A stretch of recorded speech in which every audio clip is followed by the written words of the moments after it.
श्री शिवाय नमस्तुभ्यं। श्री शिवाय नमस्तुभ्यं। राधे राधे दोस्तों, जय श्री कृष्णा। आपका दिन शुभ और मंगलमय हो। दोस्तों, आज हम लेकर आए हैं श्रावण मास महात्म्य का 19वां अध्याय। इसमें हम रसपान करेंगे दोनों पक्षों की एकादशियों के व्रतों का वर्णन तथा विष्णु पवित्रारोपण विधि। तो हे महामुने, अब मैं श्रावण मास में दोनों पक्षों की एकादशी तिथि को जो किया जाता है उसे कहता हूँ, आप सुनिए। हे वत्स, रहस्यमय अतिश्रेष्ठ महान पुण्य प्रदान करने वाले तथा महापातकों का नाश करने वाले इस व्रत को मैंने किसी से नहीं कहा है। यह एकादशी व्रत श्रवण मात्र से मनुष्यों को वांछित फल प्रदान करने वाला, पापों का नाश करने वाला, सभी व्रतों में श्रेष्ठ तथा शुभ है। इसे मैं आपसे कहूँगा, सुनिए। दशमी तिथि में प्रातः काल स्नान करके शुद्ध होकर संध्या आदि कर लें और वेद वेता, पुराणज्ञ तथा जितेंद्रीय विप्रों से आज्ञा लेकर 16 उपचारों से देवादिदेव भगवान का विधिवत पूजन करके इस प्रकार से प्रार्थना करें कि हे पुंडरीकाक्ष, मैं एकादशी को निराहार रहकर दूसरे दिन भोजन करूंगा। हे अच्युत, आप मेरे शरणदाता होइए। हे वत्स, गुरु देवता तथा अग्नि की सानिध्य में नियम धारण करें और उस दिन काम क्रोध रहित होकर भूमि पर शयन करें। उसके बाद प्रातः काल होने पर भगवान केशव को मन से लगाएं। भूख लगने तथा प्रस्खलन गिरना, ठोकर आदि लगना के समय श्रीधर इस शब्द का उच्चारण करें। हे वत्स, यह व्रत मोक्ष प्रदान करने वाला है। अतः 3 दिनों तक पाखंडी आदि लोगों के साथ बातचीत, उन्हें देखना तथा उसकी बातें सुनना, इस सब का त्याग कर देना चाहिए। तदंतर क्रोध रहित होकर, पंचगव्य होकर मध्याह्न के समय नदी आदि के निर्मल जल में स्नान करना चाहिए। सूर्य को नमस्कार करके भगवान श्रीधर की शरण में जाना चाहिए और वर्णाचार की विधि से सभी कृत्य संपन्न करके घर आना चाहिए। वहाँ पुष्प, धूप तथा अनेक प्रकार के नैवेद्यों से श्रद्धा पूर्वक श्रीधर की पूजा करनी चाहिए। उसके बाद शुभ वर्णम पंचरत्न युक्त श्वेत चंदन से लिप्त तथा 2 वस्त्रों से आच्छादित कलश को स्थापित करके और शंख चक्र गदा युक्त देवादिदेव श्रीधर की प्रतिमा स्थापित कर उनकी पूजा करके गीत बात तथा कथा श्रवण के साथ रात्रि में जागरण करना चाहिए।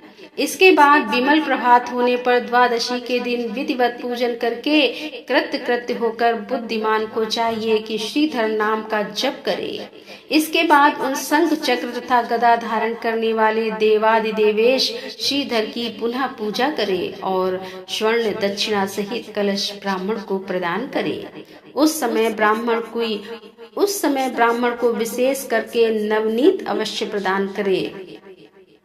इस प्रकार प्रार्थना करें कि भगवान श्रीधर, आज आप मुझ पर प्रसन्न हो और मुझे अत्युत्तम लक्ष्मी प्रदान करें। हे मुनि श्रेष्ठ, इस प्रकार उच्चारण करके जगत गुरु श्रीधर से प्रार्थना करके श्रेष्ठ ब्राह्मणों को भोजन कराकर अपने सामर्थ्य के अनुसार दक्षिणा देनी चाहिए।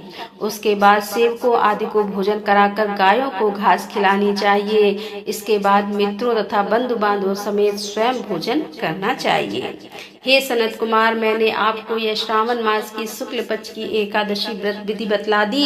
इसी प्रकार कृष्ण पक्ष की एकादशी भी करना चाहिए। दोनों व्रतों में अनुष्ठान समान है, केवल देवताओं के नाम में भेद है। जनार्दन, मुझ पर प्रसन्न हो, यह वाक्य बोलना चाहिए। शुक्ल एकादशी के देवता श्रीधर और कृष्ण एकादशी के देवता जनार्दन हैं।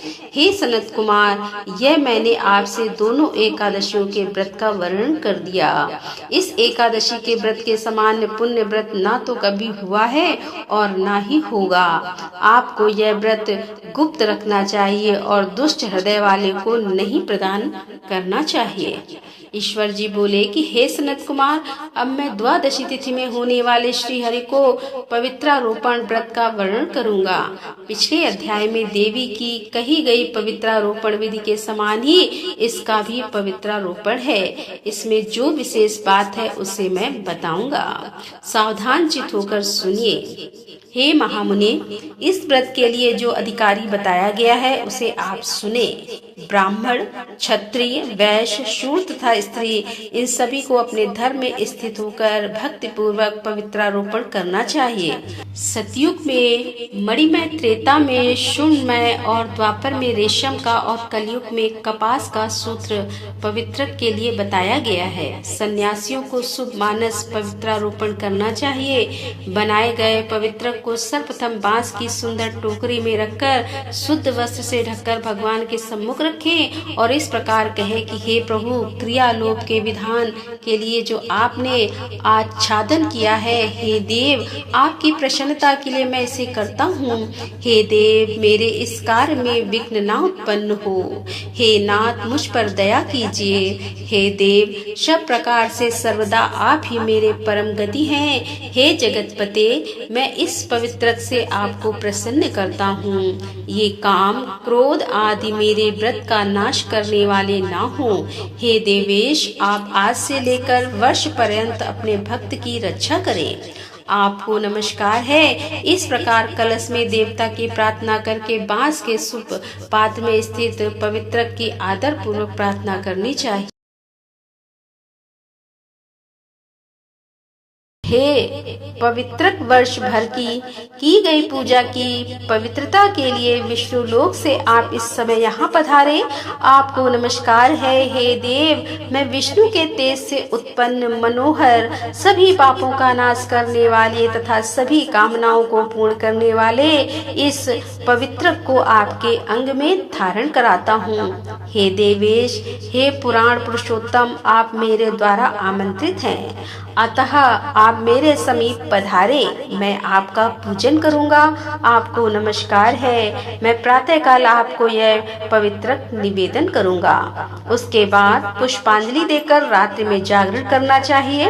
एकादशी के दिन अधिवासन करें और द्वादशी के दिन प्रातः काल पूजन करें। पुनः हाथ में गंध, दुर्वा अथवा अक्षत के साथ पवित्रक लेकर ऐसा कहें कि हे देव, आपको नमस्कार है। वर्ष पर्यंत की गई पूजा का फल देने वाले इस पवित्रक को पवित्रीकरण हेतु आप ग्रहण कीजिए। मैंने जो भी दुष्कृत किया है उसके लिए आप मुझे आज पवित्र कीजिए। हे देव, हे सुरेश्वर, आपके अनुग्रह से मैं शुद्ध हो जाऊं। इस प्रकार मूल मंत्र से संपुटित इन मंत्रों के द्वारा पवित्रक अर्पण करें और उसके बाद महानैवेद्य अर्पित करके निराजनक कर प्रार्थना करें और मूल मंत्र से घृत सहित खीर का अग्नि में हवन करें। इसके बाद इसी मंत्र से पवित्रक का विसर्जन करके कि हे पवित्रक, वर्ष भर की गई मेरी शुभ पूजा को पूर्ण करके अब आप विसर्जित होकर विष्णु लोक को प्रस्थान करें। इसके बाद पवित्रक को उतार कर ब्राह्मण को प्रदान कर दें अथवा जल में विसर्जित कर दें। हे वत्स, मैंने आपसे श्री हरि के इस पवित्रारोपण का वर्णन कर दिया। इसे करने वाला इस लोक में सुख भोग कर अंत में वैकुंठ प्राप्त करता है। तो श्रोताओं, इस प्रकार श्री स्कंद पुराण के अंतर्गत ईश्वर सनत कुमार संवाद में श्रावण मास महात्म्य में उभय एकादशी व्रत कथन और द्वादशी में विष्णु पवित्रोपण कथन नामक 19वां अध्याय पूर्ण हुआ। राधे राधे। जय श्री कृष्णा। हर हर महादेव। जय भोलेनाथ की।